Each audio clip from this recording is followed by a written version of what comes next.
गुलबर्गा शहर में एक फंक्शन हॉल के कंस्ट्रक्शन के दौरान एक खौफनाक हादसा पेश आया जिसमें एक शख्स की जान चली गई और एक बुरी तरह से जख्मी हुआ है। शहर के मालगत्ती रोड सोना गांधी कॉलोनी के करीब एक फंक्शन हॉल बन रहा है जिसके एलिवेशन में बिना किसी सपोर्ट के कैनोपी यानी छज्जा डाला गया, जिसका वेट ज़्यादा होने की वजह से परंचे पर काम कर रहे एक वर्कर पर गिरा, जिसमें अब्दुल नबी नामी एक कॉन्ट्रैक्टर की स्पॉट पर मौत हो गई और एक इरफान नामी लेबर का पैर फ्रैक्चर हुआ और दीगर जिस्म पर गहरे जख्म हुए हैं, जिसका सौदागर हॉस्पिटल में इलाज चल रहा है। गुलबर्गा में जहां कहीं भी कंस्ट्रक्शन वर्क चल रहा है, आप देखेंगे तो ज़्यादातर लोग बिना किसी इंजीनियर और आर्किटेक्ट के खुद से ही काम करवाते नजर आते हैं और कॉन्ट्रैक्टर लेबर बिना किसी सेफ्टी के बेधड़क काम करते हैं, जिसमें इस तरह का जानी नुकसान होता है। अभी ये जो मालगत्ती रोड मखदूम मस्जिद के करीब फंक्शन हॉल बन रहा है, इसका ना तो कोई परमिशन है और ना ही ढंग का काम चल रहा है। बिना कॉलम के ईंट की दीवार उठाकर इतना हैवी कैनोपी यानी छज्जा डाला गया है जिसने एक नौजवान की जान ले ली है। पूरी तरह से फंक्शन हॉल के ओनर की लापरवाही बताई जा रही है। अब्दुल नबी की हाल ही में शादी हुई थी और आज इस हादसे में यह नौजवान दुनिया से रुखसत हो गया। मुकामी लोगों ने नाराज़गी जाहिर कर पुलिस डिपार्टमेंट से इंसाफ की मांग की है। यूनिवर्सिटी पुलिस स्टेशन में यह केस दर्ज हुआ है और पुलिस इन्वेस्टिगेशन कर रही है। हम 3 जन काम कर रहे थे यहाँ परंचे पे। मैं माल दे रहा था, मेरे को चाय लाओ जाओ बोले चाय लाने गया, आए थे क्या है गिरा ये परंचे पे 2 जन थे। बच्चा था छोटा काम करने वाला लेबर, इरफान नाम उसका, नबी बा थे गुत्तेदार हमारे, नबी बा काम कर रहे थे, नबी बा परंचे पे थे।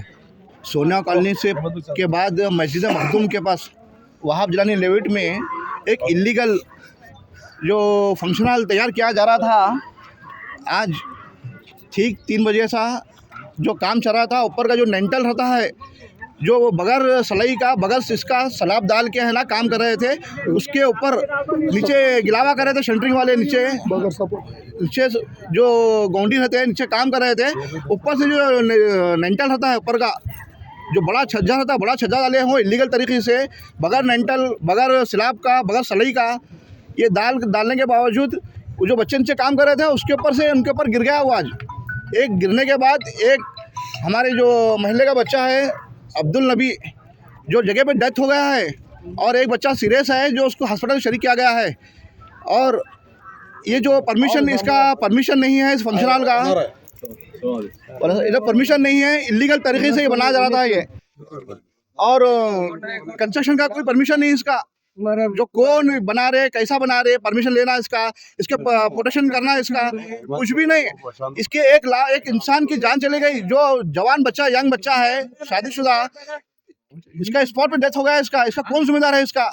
हम प्रशासन से और शासन से दरख्वास्त करते हैं कि जो भी इसका जिम्मेदार है इसको गिरफ्तार करके इसको कड़ी से कड़ी सजा देना, और जो बच्चा डेथ हो गया है उसको कहना मुआवजा देना, इसको हम ये कड़ी मांग करते हैं। अगर ये जल्द से जल्द नहीं होगा तो हम है ना पूरा जो करना है आगे नीचे से लेकर ऊपर तक इसका हम विरोध करेंगे इसका पूरा हम। और ये परमिशन चल रहा है फंक्शन हॉल, इसको बंद कर देना चाहिए हमको जरूर। इसका ये बंद करके इसका परमिशन जो कॉन्ट्रैक्टर है उसको अरेस्ट करना जल्द से जल्द इसको, वरना हम इसको छोड़ेंगे नहीं इसको हम आगे। इतना बड़ा फंक्शन हॉल बन रहा है तो ना उसको सलाई के बगैर काम करते तुम, कौन सा इंजीनियर ऐसा काम करता है? और ओनर जो है इसका, उन्होंने जिम्मेदारी ले रहे हैं क्या? मैं बोला उसको इंजीनियर को क्या सलाई डाल के काम करो, तो इंजीनियर इसका जिम्मेदार है इसका क्या ओनर जिम्मेदार है इसका जो ये काम कर रहे थे इलीगल इतना? और उसका परमिशन कौन दिए? क्या कारपोरेशन वालों को आता है परमिशन इसका, या पंचायत को आता है इसका परमिशन? इसको कौन दिए? इसका जिम्मेदार कौन? जो जवान बच्चा जो डेथ हो गया इसका कौन जिम्मेदार है इसका? हाल में शादी हुई बच्चे की हमारी है, समझे? हमको दर्द होता है बच्चा महल्ले का हमारे ये, और इसका जिम्मेदार ओनर, इसको हम अरेस्ट करने तक नहीं छोड़ेंगे इसको हम। और जो भी इसका जिम्मेदार है इसका उसकी कानूनी कार्रवाई करके इसको हम जेल तक भेज छोड़ेंगे इसका हम।